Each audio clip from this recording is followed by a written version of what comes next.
Magandang umaga po sa ating lahat, sa ating mga respected teachers, distinguished guests, fellow students, members of the Senate and House of Representatives, at sa lahat ng ating mga kababayan na nanonood ngayon. Magandang araw po. Ngayon ay isang napakalagang araw para sa ating bansa. Ako ay lubos na nagpapasalamat sa bawat Pilipinong nagbigay ng kanilang tiwala at suporta upang ako ang maging inyong Pangulo. Hindi ko ito tinitingnan bilang isang tagumpay ng isang tao lamang, kundi tagumpay ng bawat mamamayang naniniwala na kaya pa nating baguhin ang ating bansa. Bilang inyong Pangulo, nangako akong mamumuno ng may honesty, transparency, accountability, at compassion. Ang aking layunin ay hindi lamang gumawa ng mga pangako, kundi gumawa ng mga konkretong aksyon na mararamdaman ng bawat Pilipino. Mga kababayan, hindi natin maikakaila na marami pa ring hamon ang ating kinakaharap. Marami pa ring pamilya ang naghihirap, marami pa ring kabataan ang nahihirapang mapag-aral dahil sa kakulangan ng pera at learning resources. May mga graduates na nahihirapang makahanap ng trabaho. Patuloy din nating nararanasan ang epekto ng climate change tulad ng matitinding bagyo at pagbaha. Dagdag pa rito ang problema ng korupsyon, mataas na presyo ng bilihin at kakulangan sa healthcare.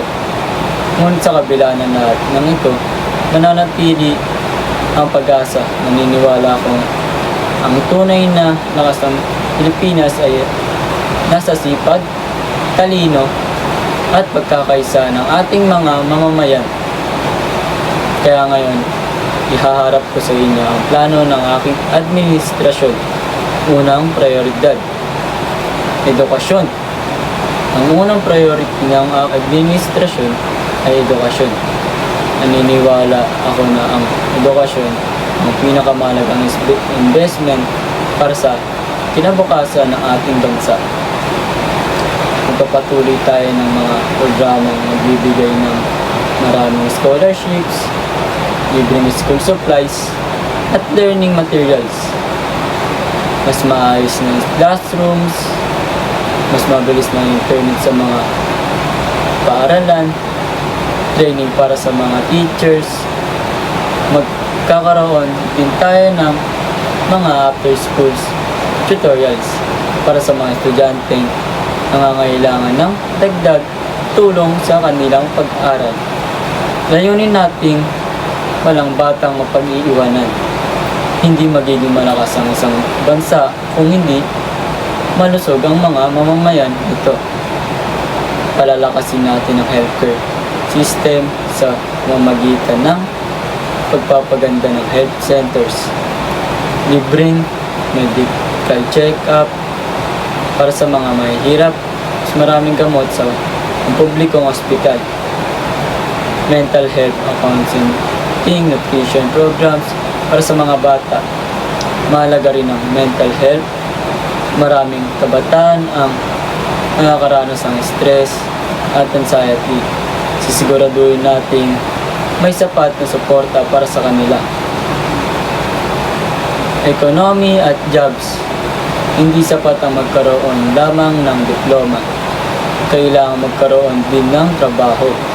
Kaya ang aking administrasyon ay magbigay ng skills training, livelihood programs, internship opportunities, support para sa small businesses, financial assistance para sa mga entrepreneurs. Palalakasin din natin ang ekonomiya sa pamamagitan ng paglikha ng maraming trabaho upang mabawasan ng unemployment. Good governance, mga kabataan. Hindi magiging maunlad ang bansa kung may korupsyon. Ang aking administrasyon ay hindi magiging bukas sa publiko. Lahat ng government project ng magiging transparent. Sa lahat ng pondo ng bayan ay gagamitin ng tama. Magkakaroon ng regular public reports upang makita ng mamamayan kung saan napupunta ang kanilang buwis. Environment. Ang climate change ay isa sa pinakamalaking hamon ng ating panahon.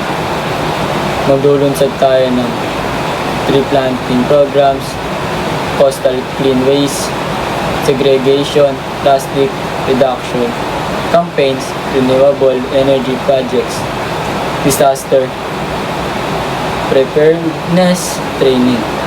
Hindi lamang natin puprotekta ng kalikasan para sa kasalukuyan, hindi para rin sa susunod na henerasyon.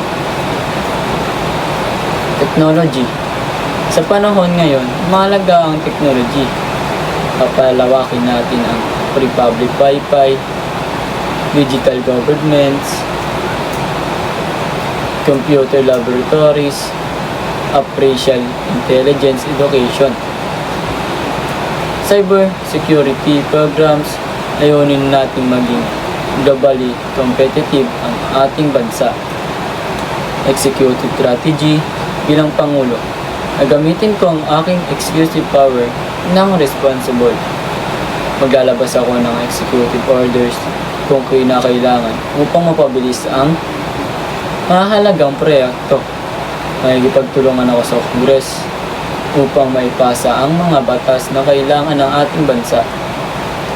Maipag-unahin tayo sa mga lokal government units upang matiyak na ang bawat programa ay makakarating hanggang sa pinakamalayong komunidad.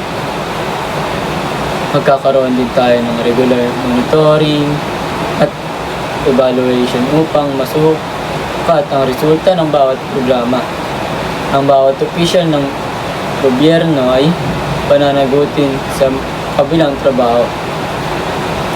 Timeline. Ang ating plano sa loob ng 6 na taon. Ito ang ating mga magiging direksyon. Sa unang taon, pagpapalakas ng edukasyon at healthcare, paglulunsad ng anti-corruption campaign, magbibigay ng emergency assistance sa mahirap. Sa pangalawang taon naman, expansion ng scholarships ang gagawin natin.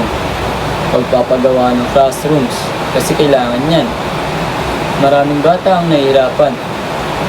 Tapos, ang gagawin din natin, pagpapalawak ng internet access.